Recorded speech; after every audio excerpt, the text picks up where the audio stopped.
Hello, I'm Gaddix Games. Good day to all. And we're here with another Mobile Legends video, and this time we're on the advanced server because we have a new patch and therefore new hero balancing. And we're starting with a revamp of Eudora. The developers left us the following message so that Eudora's revamp can inflict superconductor more frequently through her abilities. We have reduced the cooldown time. It's the initial cooldown of her first skill. To balance the game, we have removed the slow effect from the ultimate skill and reduced the range of the thunder explosion damage. So we have the cooldown on her first skill. It went from 6 to 5 seconds. Now it's 5 seconds at all levels. Also, the movement speed boost went from 25% to 40%. A problem has also been fixed where the damage results didn't match the casting animation. The description of the first skill has also been improved, adding that it deals 200% damage to monsters and minions. And for his ultimate ability, the range of the ultimate ability has been reduced.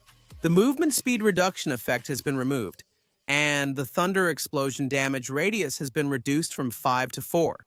Well, on one hand, we have something good, which is that his movement speed has been greatly increased, but his ulti has been nerfed.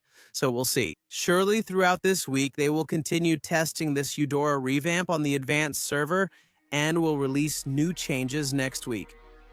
Now let's move on to Leomord. We have experimental adjustments. This would be almost the same as a possible rival. Leomord's passive depends on enemies having low health to be effective, which doesn't match our design expectations.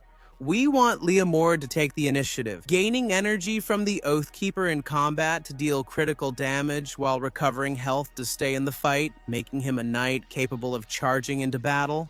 To balance this, we've removed the shield granted by the first skill. So now in his passive, we have Leomord's basic attacks and abilities. They gain 20 Oathkeeper energy for each target damaged. When the energy reaches 100, his next basic attack deals 200% critical damage, 200% against monsters and minions, and restores 150 plus 10 per hero level, plus 20% of his maximum health points as additional health. Leomord's basic attacks are also stated to not normally deal critical hits, and each 1% of critical chance is converted into 1% critical damage. Then, in the mounted state, that's when he's on the horse.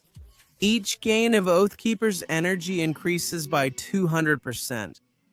Then we have in his first skill, the effect of getting a shield was removed. Well, interesting change then. This one for Leomord, was it necessary or not? I don't use Leomord, so I can't give you my opinion about it. So any Leomord mains, tell me, what do you think about this case? We have Lolita. The shield that Lolita's passive gives to nearby allied heroes represents most of her strength, which results in insufficient resistance and threat as a tank. Therefore, we have removed the effect that periodically gave a shield to nearby allies. But we kept the effect of granting a shield to nearby allies when using skills. To balance this, we have increased the amount of shield given by the passive and improved the slow effect and the damage of the ultimate. With the hope of increasing her resistance and threat to the enemy backline, we have made changes to her passive. The effect that periodically granted a shield to nearby allied heroes has been removed. Shields are still granted to nearby allied heroes when using skills. And the shield changed from 20 plus 2.5% of total health to 30 plus 4% of total health. Next, for his first skill, the cooldown changed from a fixed 10 seconds to 10 down to 8 seconds. And for his ultimate skill, the ulti, the slow effect changed from 50% to 60%. And the base damage changed from 500 up to 900 to 600 up to 1200. Well, I think a lot of main Lolita players won't like this change. Maybe some will, because now it won't automatically give the shield to all nearby allies. I think that was a great quality Lolita had. Well, now she won't do that, but she will when they use abilities, since they really restricted that passive shield. But in exchange, I think her ultimate is going to be much more effective because it's going to slow a bit more, and the damage will also increase. But will this be enough to make up for that? Honestly, I have my doubts, so if you're a Lolita main, let me know your opinion about it too. Now let's continue with another support, Rafaela. Her healing to a single target was increased and group healing was removed. The ultimate ability's cooldown was significantly reduced, with a slight reduction in its effect per use. So with her second ability, we have health points regeneration for her and the most injured nearby allied hero. It went from 150 up to 250, plus 45% of total magic power, to 150 up to 250, plus 90% of total magic power. And the health points recovery for other nearby allied heroes was removed. And for his ultimate ability, the cooldown time went from 42 to 34 seconds to 28 to 20 seconds, and the stun duration went from 1.2 seconds to 1 second. A change I think is also controversial for Rafaela. I don't really like it. They did the same as with Minotaur, who used to heal all allies but now only heals one. Although when he's in his enraged state, Minotaur can still heal all his allies. In this case, Rafaela will now only heal one, the most injured one. The only thing is, I think she will heal a bit more. Yes, she will heal a bit more. I mean, quite a bit more, but I don't know. No, I don't completely agree with this change. And well, in the last one, the time has been shortened. You'll have the ultimate more often, but the stun time of the ultimate will be shorter. So I also see this one, Rafaela, as pretty controversial. Now let's move on to Harley. Harley's effectiveness in combat has been relatively low without his ultimate skill. Meanwhile, the extreme burst damage from his ring in the late game phase has been hard for enemies to counter. To address this, we have significantly reduced the cooldown of his ultimate skill, and at the same time, decrease the burst damage in the late game phase to balance it. So, for his ultimate, the cooldown time, that would be the cooldown. It dropped from 36 to 30, then to 25, and finally 15 seconds. And the explosion damage from the ring went from 30% up to 50% of the damage received by the target while the ring was active, to 30% at all levels. Well, supposedly this is listed as a bug, but I'm still not entirely convinced, even though I don't use Harley. I think it's kind of bad that they lowered the damage of his ultimate, because for me, the most overpowered thing Harley had was his ultimate. Yeah, it hit really hard, but for me, it was the only weapon he had. So I think this change won't be liked by Harley mains either, who seem like, but for me, it's not that much. Now let's continue with Granger. Granger has been drawing the attention of other marksmen in the gold lane. To fix this, we've reduced his scaling and damage during the early and mid stages of the game. So, for his first skill, the base damage went from 60 to 120 to 60 to 100, and it no longer deals extra damage to minions or monsters. So, the nerf to Granger was to be expected, this nerf, because he was still very overpowered and among the meta heroes, so it wasn't surprising that they nerfed him. It's a big nerf. I don't think so. For me, Granger is still going to be useful. Let's move on to Harith, who has caught the attention of other gold lane marksmen. To address this, his mid and late game damage was reduced, and his survivability increased to balance his power curve. So in his second skill, we have the unification of enhanced basic attack damage. It went from 90% physical attack plus 90% magic power to 100% physical attack plus 50% magic power. And the shield went from 120% up to 270%, plus 100% of total magic power to 120% up to 270%, plus 150% of total magic power up to 3 stacks. Well, on one hand then, the unification of basic attack damage would be the second skill. It was nerfed, but the shield was increased, so Harith mains, tell me, what do you think about it? Now we have Clint. Last week's adjustments were reverted and the cooldown of the ultimate skill was reduced in the late game. So his passive was changed. Every 4% extra attack speed now gives 1% cooldown reduction. His ultimate ability is the ulti. The ability's cooldown went from 10 to 6 seconds to 10 to 5 seconds. And the cooldown went from 1.2 to 1 second to 1.5 to 0.5 seconds. I didn't really get the part about the ulti. It shows up in the patch listing both recharge time and cooldown, which is confusing. But what would be the difference? So I don't play Clint, that's why I'm not really understanding it, but it's like there are two cooldowns. I imagine that mains will understand exactly what this refers to. Let's continue with Nana. The damage distribution of Nana's abilities was adjusted, increasing the damage of her first skill, the skill damage, and decreasing the damage of her second skill. So we have this. On her first skill, damage increased from 300-400 plus 90% of total magic power to 300-500 plus 100% of total magic power. And on her second skill, the damage went from 250 up to 375 plus 50%. And on the skill up to 275 plus 30% of total magic power. Let's discuss another mage, Zetian. Her damage curve and mana cost were adjusted to boost late-game damage.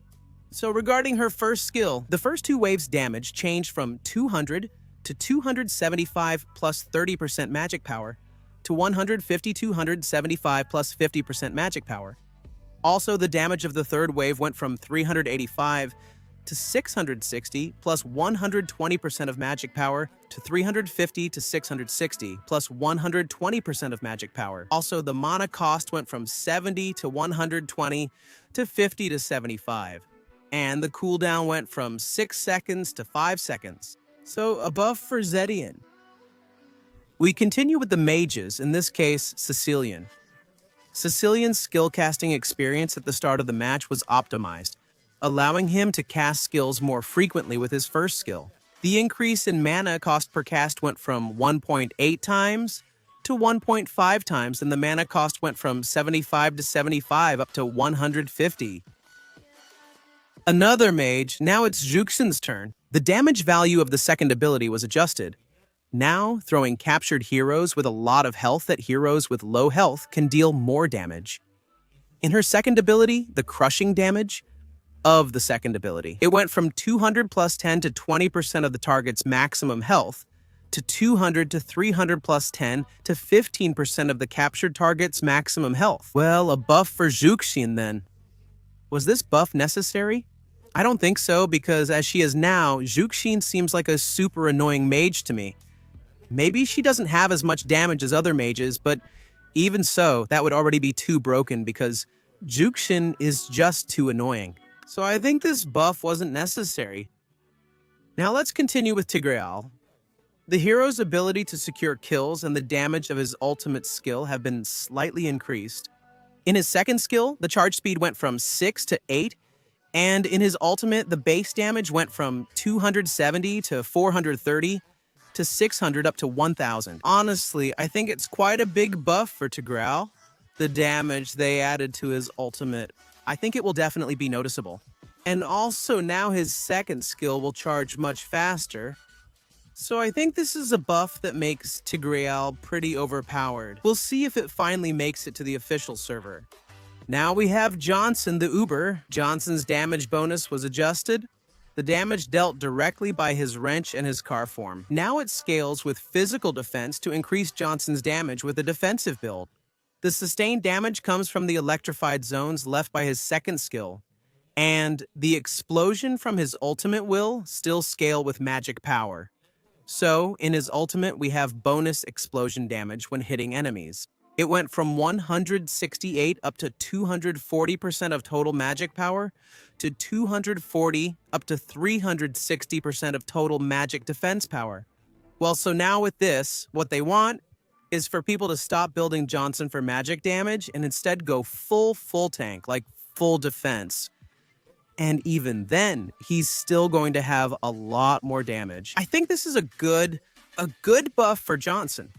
Since to have damage, he depended a lot on magic damage, and that made him more fragile. But now you can build him super tanky, and he's still gonna deal a lot of damage. Or even more damage than before with his ultimate. So I think this is a really good buff for Johnson.